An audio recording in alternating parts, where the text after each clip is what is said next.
No, it was funny because I had gotten upset for a second that I didn't get picked first, but then I heard what you said. I just relaxed and I knew I was going to be next. So I wanted to ask you something that I heard you guys say, go deep. And we want you to go deep. And by deep, we mean going general. But then another spiritual teacher that I really love has talked about shadow work, where when you face your fears and you look into them and you dive deep, then you shine the light of consciousness on them and transmute the energy.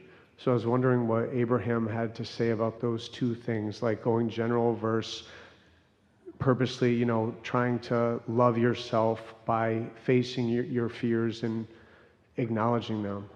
Well, we've been talking a lot about the process of creation and how knowing what you don't want is the very beginning of the launching of the clarity or the rockets of desire or the vibrational stream of what you do want.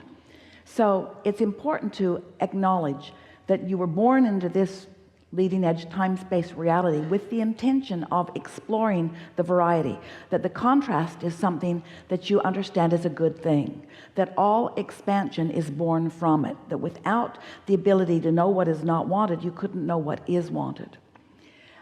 Then once you've launched that rocket, that's what we've been talking about all morning here, your source or inner being or whatever you want to call that non-physical part of you becomes a vibrational equivalent by focusing upon the outcome that you're seeking, the results that you want, the desire that you hold. And because source is not resistant in nature and is not trying to prove worthiness and is not living out here on the leading bleeding edge like you are, source is able to hold steady that clear vision of what you are asking for, making it possible, even likely, for you to feel your way to that vibrational frequency. Even though the contrast that you lived, you weren't in that frequency, but it caused you to launch the rocket of what you do want, and now you have to find a way to find that vibrational equivalent. So the way we've been teaching it is, once you know what you do want, now as you feel your way toward the thoughts that feel better, in time you'll become such a natural, usual, often vibrational harmonizer with your desire, not with the absence of it, but with your desire, that now the full manifestation of it happens. That's how thoughts and desires become the see it, hear it, smell it, taste it, touch it reality that you all are seeking. So that's step 1 and 2 of the process. Step 3 is holding steady to the vibration of what you're wanting until step 3 really is coming into sync with it and allowing it to then manifest. Recently we've been talking about step 4, which is really nothing more than mastery of that. It's awareness of the way you feel, conscious awareness of the way you feel, and true desire to feel good, so much so that you're willing to choose the thoughts that do feel the best, so that you become more of a blended being, more blended with that larger part of you, not void of contrast, but blended more of the time in an expectant place of well-being. And then step 5, we've just begun identifying step 5, is where you no longer are mad at yourself when you're standing in step 1.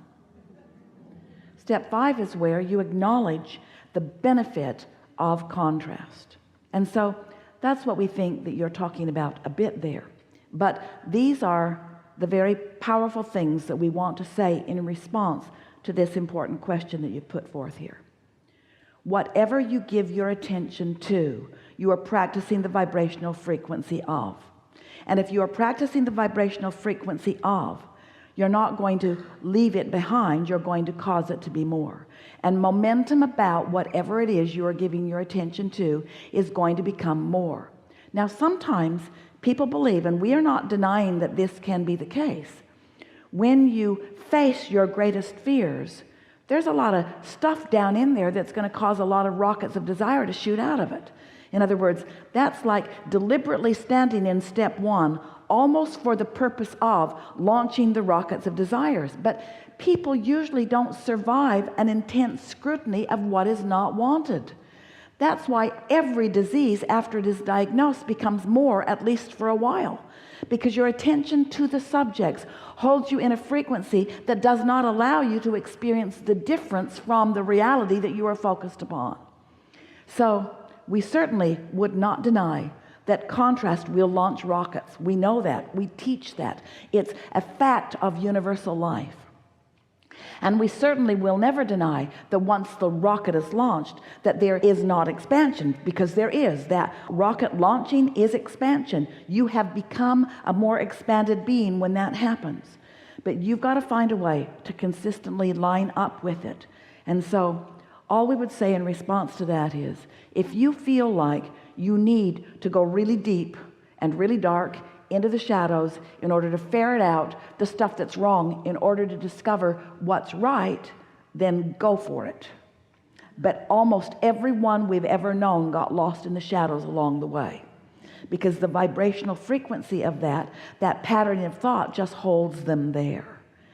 You cannot deny that what you think about matters. That's why we were so strong this morning in anticipation of you sitting here and presenting us with this. We want you to know that your thoughts do matter. Every thought matters. Now, that doesn't mean that you couldn't think a thought that is detrimental in one moment or in one day and then begin thinking thoughts that are more beneficial in others. But the likelihood of moving from the thought that doesn't feel good to the thought that feels better is not that likely, because of the momentum of the thought. Law of attraction and momentum are the same resource. Esther was laughing and not laughing because she wanted to laugh about it and make light of something that she realized was rather important. She decided to entertain herself when she's alone at night by watching some series on television, and then began noticing that her life was changing in reflection to the series that she's expecting zombies any day.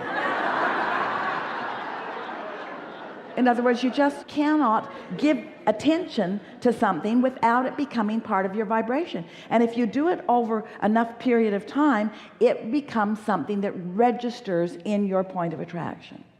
And so our encouragement is to do the light work. It's more natural to you. Don't go to the shadows. If you've lived something not wanted and you've bounced from it, then focus upon what you're bouncing off. But such a scrutiny of all of the details does not serve you very well.